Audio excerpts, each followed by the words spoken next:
Viewers அனைவருக்கும் வணக்கம். Welcome to Sandhu XL anywhere. இந்த வீடியோ பதிவில் இமேஜில் இருக்கக்கூடிய இந்த பேக்ரவுண்ட் எப்படி நம்ம கிளியர் பண்ணுறது பை யூசிங் பவர் பாயிண்ட் பிபிடியை பயன்படுத்தி தான் இதை நம்ம பண்ண போகிறோம். எந்த ஒரு பெய்டு அப்ளிகேஷன் இல்லை. இது யாருனாலும் லேர்ன் பண்ண முடியும். ரொம்ப சிம்பிளான ஈஸியான task. Hardly takes 30 seconds. And இந்த மாதிரியான ஈஸியான ட்ரிக்ஸ் எல்லாம் தெரிஞ்சுக்கிறதுக்கு இன்னும் நம்ம வீடியோ இன்னும் லைக் பண்ண பார்த்தீங்கன்னா மறக்காம லைக் பண்ணிட்டு பக்கம் இருக்க சப்ஸ்கிரைப் பட்டனை செலக்ட் பண்ணி ஆல் செலக்ட் பண்ணிக்க முடிஞ்ச ஃப்ரெண்ட்ஸ் கூட எல்லாருக்கும் ஷேர் பண்ணுங்க.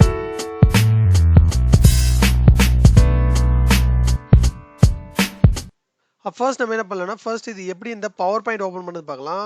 ஃபர்ஸ்ட் இங்கே பவர் பாயிண்ட்னு டைப் பண்ணிக்கலாம். இந்த சர்ச் ஆப்ஷனில் இந்த பவர் பாயிண்ட் ஐகான் வந்த உடனே இதை நீங்கள் ஓப்பன் பண்ணணும். ஃபர்ஸ்ட் அதுக்கு முன்னாடி இது இன்ஸ்டால் பண்ணியிருக்கணும். அடுத்தது பிளாங்க் ப்ரெசன்டேஷன் கொடுக்கலாம். அண்ட் உங்களுடைய பேக்ரவுண்ட் நீங்கள் சேஞ்ச் பண்ணணும்னா you can click on design. இதில் உங்களுக்கு மல்டிபிள் ஆப்ஷன் இருக்குது. உங்களுக்கு எந்த ஆப்ஷன் தேவையோ அதை நீங்கள் செலக்ட் பண்ணிக்கலாம். ஃபர்ஸ்ட் நான் இப்போ எக்ஸாம்பிள் இதை நான் எடுக்கிறேன். அடுத்தது என்ன பண்ணலாம்னா இந்த கிளிக் டு டைட்டில் இதெல்லாம் தேவையில்லைனா you can remove this, select and delete. அடுத்து இங்கே நம்மளுக்கு இமேஜ் வேணும். ப்ரௌசரில் உங்களுக்கு என்ன இமேஜஸ் தேவையோ அதனுடைய இமேஜஸ் நீங்கள் டைப் பண்ணுங்கள். இங்கே ரைட் கிளிக் பண்ணிவிட்டு அப்படியே இதை நான் காப்பி பண்ணலாம் ஒரு ஆப்ஷன். இல்லைனா சேவ் பண்ணிட்டு கூட இன்சர்ட் பண்ணலாம். இப்போ இங்கே நான் பேஸ்ட் பண்ணிடுறேன். இதை அப்படியே காப்பி பண்ணி இன்னொன்று பேஸ்ட் பண்ணிக்கலாம். பேஸ்ட் பண்ணிவிட்டு பக்கம் இந்த இடத்துல டிஃப்ரென்ஸ் எப்படி வருதுன்னு பார்க்கலாம். இது நார்மலாக நம்ம எடுத்துருக்கக்கூடிய அந்த இமேஜ். இதை நான் செலக்ட் பண்ணியிருக்கேன். இப்போ காப்பி பண்ணது. ரிமூவ் பேக்ரவுண்ட் இந்த மெனு பாரில் picture format and remove background click பண்ணலாம். லேட்டாக இருக்கிறது எல்லாமே நம்மளுக்கு ரிமூவ் ஆகிடும். இப்போ இந்த இடத்துல கீப் சேஞ்சஸ் நான் கிளிக் பண்ணுறேன். இப்போ என்ன ஒன்றா ஆட்டோமேட்டிக்காக பேக்ரவுண்டில் என்னென்ன இருந்தோ அது எல்லாமே நம்மளுக்கு ரிமூவ் ஆகிடும். இது ஒரு பிஎன்ஜி ஃபார்மேட்டில் நம்ம பயன்படுத்தலாம். எதுக்காவது முக்கியமாக தம்ப்நெயில் கிரியேட் பண்ணுறதுக்கோ இல்லை ஏதாவது ஒரு ப்ரெசன்டேஷன் கிரியேட் பண்ணுறதுக்கோ இந்த மாதிரியான இமேஜஸ் யூஸ் ஆகும்.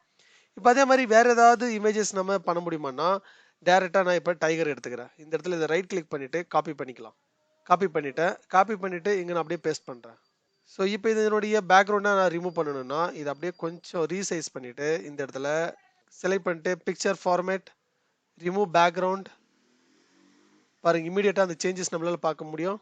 And click on keep changes. That's it, very simple.